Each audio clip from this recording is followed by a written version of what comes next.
নমস্কার বন্ধুরা, ICSE computer hub চ্যানেলের আরও একটি প্রথম লং ভিডিওতে স্বাগত। তো এই চ্যানেলটিতে এখন অবধি যা যা কন্টেন্ট দেওয়া হয়েছে সেগুলি সবই সবই শর্টস ভিডিও দেওয়া হয়েছে। সেটা আমি ক্লাস 9-এরও আপলোড করেছি, অ্যান্ড দেন আমি আস্তে আস্তে ক্লাস 10-এর 4টে চ্যাপ্টার আপাতত আপলোড করেছি। 4টে চ্যাপ্টার পুরো হয়নি, 3টে চ্যাপ্টার হয়েছে, এবং দেন চ্যাপ্টার 4-এর কিছুটা পার্ট করে আমি স্টপ করে দিয়েছি। তো এখন আপাতত এটি আমার ফার্স্ট ইন্ট্রোডাকশন ভিডিও হতে চলেছে।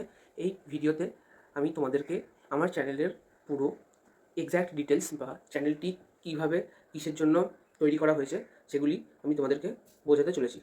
তো এই চ্যানেলটিতে প্রথমত তৈরি করা হয়েছে আইসিএসসি যারা কম্পিউটারে একটু উইক বা যারা কম্পিউটারে একটু প্রবলেম তাদের জন্য, যারা this is actually created for ICSE 9 and 10। 9-এর পার্ট আমি অলরেডি তৈরি করে দিয়েছি, পোস্ট করে দিয়েছি, অ্যান্ড দেন আইসিএসসি 10 এখন চলছে। এই চ্যানেলটিতে তোমরা যা যা পাবে, জাভা প্রোগ্রামের প্রত্যেকটি জাভা প্রোগ্রাম যেগুলো এখনও অবধি আমার ছাড়া বাকি আছে সেগুলি এক্সপ্লেনেশন সহ প্রোগ্রাম এই ভিডিওতে, এরকমভাবে ভিডিওতে শর্টস ভিডিও হবে, সেগুলি এক্সপ্লেনেশন। তাছাড়াও আমি তোমাদেরকে এখানে আইসিএসসির এক্সাম প্যাটার্ন, এক্সাম প্যাটার্ন ও এক্সামে কীভাবে কোন কোশ্চেনটা লিখতে হয়, প্রেডিক্ট আউটপুট, কিন্তু একটু যদি ভুল হয়ে যায় হ্যান্ড রাইটিং, সেগুলিতে কিন্তু পুরো নাম্বার কেটে দেবে, হাফ নাম্বার দেয় না অনেক সময়। বোর্ডে হয়তো দিয়ে দেবে, বাট স্কুলের টিচার কিন্তু দেয় না, যেটির জন্য কিন্তু এরকম ভুল কিন্তু তোমরা করবে না। তাছাড়াও আমি তোমাদেরকে এখানে বোর্ড এক্সামের প্রিপারেশন টিপস, বোর্ড এক্সামের যেগুলো কোশ্চেনগুলো এসছে সেই কোশ্চেনগুলি তোমাদেরকে আমি সলভ করাবো।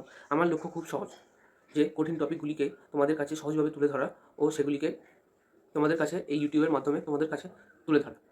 তাই বলছি যে পরীক্ষায় যদি ভালো নাম্বার পেতে চাও, তাহলে কিন্তু আমার চ্যানেলটিকে সাবস্ক্রাইব করে দিও। তাছাড়া আরও এরকম ইম্পর্টেন্ট গুরুত্বপূর্ণ কম্পিউটারের আপ টু ডেট একদম আপডেট পেতে গেলে আমার চ্যানেলটিকে কিন্তু তোমরা সাবস্ক্রাইব করে পাশে থাকবে। ভিডিওগুলো যদি ভালো লাগে তাহলে কিন্তু আমার ভিডিওটিকে লাইক করে দিও। তা তোমাদের কিন্তু একটি ভিডিও আমার কাছে কিন্তু একটুখানি অনুপ্রেরণা। আমি নিয়মিত এরকমই সপ্তাহে 2টো করে ভিডিও, সপ্তাহে 2টো না হলে একটা ভিডিও আমি আপলোড করব, ও যেরকম নর্মাল শর্টস চলছিল সেরকমভাবে শর্টস আমি দিয়ে থাকবো। আর তোমাদের যদি কোনো টপিক বুঝতে গিয়ে অসুবিধা হয়, তোমরা কিন্তু আমাকে কমেন্ট বক্স খোলা থাকে, কমেন্ট বক্সে কমেন্ট করতে পারো। দেখা হচ্ছে এরকমই নতুন ভিডিওর সাথে।